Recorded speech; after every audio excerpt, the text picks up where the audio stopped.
नमस्कार, स्वागत है आप सभी का मॉर्निंग न्यूज में। मैं हूं आपके साथ हर्षदा। सबसे पहले मॉर्निंग न्यूज में बात करेंगे डीडवाना जिले की, जहां पर मकराना उपखंड क्षेत्र के ग्राम मनाना के मोखमपुरा में 31 अक्टूबर की रात्रि में हुई घटना के विरोध में राष्ट्रीय पशुपालक संघ के बैनर तले सैकड़ों की संख्या में लोगों ने जिला कलेक्टर कार्यालय के बाहर धरना दिया एवं अपनी विभिन्न मांगों को लेकर धरने पर बैठे रहे। वहीं धरने को देखते हुए भारी पुलिस जाब्ता कलेक्ट्रेट के बाहर तैनात रहा। पूरे कलेक्टर कार्यालय को छावनी में तब्दील कर दिया गया। धरने के बाद एक प्रतिनिधित्व मंडल की प्रशासन से वार्ता हुई, जिसमें तहसीलदार सुमेर सिंह परबतसर, एडिशनल एसपी जितेंद्र कुमार, अन्य पुलिस के आला अधिकारी व समाज के गणमान्य नागरिक इसमें सम्मिलित हुए। विभिन्न मांगों को लेकर प्रशासन को अवगत कराया और प्रशासन परिजनों के बीच में सहमति बनी एवं 15 दिवस में आरोपियों की गिरफ्तारी, जो नुकसान हुआ है उसकी भरपाई के लिए राज्य सरकार को प्रशासन लिखकर भेजेगा। डीडवाना से मोहम्मद साकिर की रिपोर्ट। कार्यालय के बाहर धरना दिया है और किस मांग को लेकर आपके एडिशनल एसपी व तहसीलदार ने पुलिस के अधिकारियों के साथ में वार्ता हुई और क्या आश्वासन आपको दिया गया है? मनाना कांड में जिसमें 40 आदमियों ने एक परिवार के ऊपर हमला किया, स्कॉर्पियो उन्होंने जला दिया, बुरी तरह से ट्रैक्टर जला दिया, उस परिवार पर प्राणघातक हमला किया और वो तो ईश्वर की कृपा से बच गए। उस अपराध में 40 लोग वहां पे आए थे। उस अपराध में खाली 3 लोगों की अभी तक गिरफ्तारी हुई है, इतने दिन के बाद भी। तो हमारी पहली डिमांड ये थी कि जो एफआईआर में 12 अपराधियों नामजद है, वो 12 के 12 अपराधी गिरफ्तार होने चाहिए। दूसरा हमारा डिमांड ये था कि जो ईओ है वो उसके ऊपर पीड़ित परिवार का विश्वास नहीं है, तो ईओ चेंज होना चाहिए। नंबर 3, जो उनके नुकसान हुआ है उसकी क्षतिपूर्ति होना चाहिए, क्योंकि रक्षा करना सरकार का काम है और सरकार रक्षा करने में असफल रही। इसलिए जो भी उस परिवार को नुकसान हुआ है, इनका ट्रैक्टर का, उनका स्कॉर्पियो का, उसकी क्षतिपूर्ति होनी चाहिए। अभी जो हमने वार्ता की, एडिशनल जो एसपी साहब जैन साहब हैं और तहसीलदार साहब, जो क्योंकि कलेक्टर साहब आज है नहीं, उनसे वार्ता पे तीनों बातों पे सहमति हुई है। पहली पे ये हुई है कि 15 दिन के भीतर भीतर वो सारे अपराधी गिरफ्तार कर लेंगे। हमने 3 बार पूछा है और 3 बार कमिटमेंट लिया है। जो उन्होंने समय दिया वो हमने उनको समय दिया है, लेकिन 15 दिन के भीतर वो सारे अपराधी गिरफ्तार होंगे। ये हमारे जो एडिशनल एसपी हैं उन्होंने प्रॉमिस किया। नंबर 2, ईओ अधिकारी का जो हमने लेटर दिया है वो उसके ऊपर भी काम करेंगे और क्षतिपूर्ति के लिए प्रोसेस शुरू करेंगे। तो 3 जो हमारी डिमांड थी, तीनों पे वो लोग सहमत हुए हैं। लेकिन हम लोग ये बोल के जा रहे हैं, आज हम लोग खाली गांव के रिप्रेजेंटेटिव आए हैं, लेकिन 15 दिन के बाद गिरफ्तारी नहीं होती है। यहाँ पे बहुत बड़ा आंदोलन हम लोग करेंगे, क्योंकि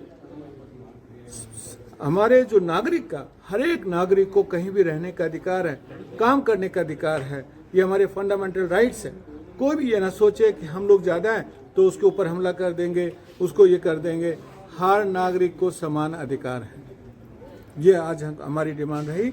हमारे झाला जी, मूल जी, हमारे जो रिप्रेजेंटेटिव हैं, और कुछ आपको पूछना है बताइए। सर, आपका नाम? मेरा नाम लालजी रायका है, मैं राष्ट्रीय पशुपालक संघ का अध्यक्ष हूँ।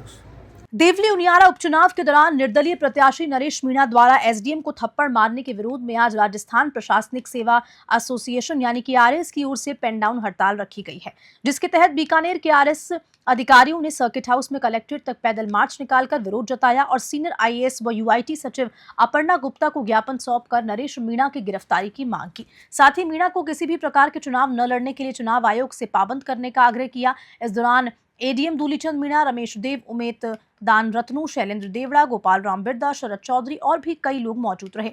उधर जिला कलेक्टर कार्यालय के मंत्रालय कर्मचारियों ने भी आरएस अधिकारियों के आंदोलन को समर्थन देते हुए मुख्यमंत्री के नाम ज्ञापन सौंपा। इस दौरान अध्यक्ष अशोक सिंह के नेतृत्व में यूआईटी सचिव को ज्ञापन देकर मीणा की गिरफ्तारी की मांग की गई। बीकानेर से लोकेश भौरा की रिपोर्ट। डीडवाना शहर में कांग्रेस कार्यकर्ताओं के द्वारा भारत के पूर्व प्रधानमंत्री चाचा नेहरू के नाम से प्रसिद्ध पंडित जवाहरलाल नेहरू की जयंती मनाई गई। आपको बता दें, ये जयंती पूर्व विधायक चेतन रूडी के आवास पर मनाई गई। यहाँ पर सर्वप्रथम समस्त कांग्रेस कार्यकर्ताओं के द्वारा पंडित जवाहरलाल नेहरू के छायाचित्र के सक्षम पुष्पमाला चढ़ाकर सभी कांग्रेस कार्यकर्ताओं ने पुष्प अर्पित किए। साथ ही कांग्रेस कार्यकर्ताओं ने पंडित जवाहरलाल नेहरू के जीवन पर प्रकाश डालते हुए कहा कि पंडित जवाहरलाल नेहरू भारत के पहले प्रधानमंत्री बने और उन्होंने प्रधानमंत्री बनते ही भारत के लिए अनेकों काम किए। साथ ही बच्चों के जवाहरलाल नेहरू प्रिय रहे हैं एवं बच्चे इन्हें चाचा नेहरू के नाम से भी जानते हैं। डीडवाना से मोहम्मद साकिर की रिपोर्ट। बस्सी कस्बे के नंद विहार कॉलोनी स्थित जय मां सरस्वती विद्या सदन स्कूल में बाल दिवस बड़ी धूमधाम और हर्षोल्लास के साथ मनाया। इस दौरान संस्था निदेशक के.एम. जहांगीर ने बच्चों को भारत के प्रथम प्रधानमंत्री पंडित जवाहरलाल नेहरू की जीवनी और आदर्शों के बारे में बताते हुए कहा कि विद्यालय में बच्चों के लिए sack race, musical chair, frog race, spoon lemon race जैसी कई प्रतियोगिताएं आयोजित की गई, जिसमें बच्चों ने बढ़ चढ़कर हिस्सा लिया। प्रतियोगिता में प्रथम आने वाले बच्चों को पुरस्कृत भी किया गया। संस्था की तरफ से बच्चों को मिठाई वितरित की गई। सचिव मंजू जांगीर ने भी बाल दिवस पर बच्चों को जवाहरलाल नेहरू जी के आदर्शों को अपने जीवन में उतारने के लिए प्रेरित किया। इस दौरान विद्यालय का संपूर्ण स्टाफ उपस्थित रहा। बस्सी से रामफुल मीणा की रिपोर्ट।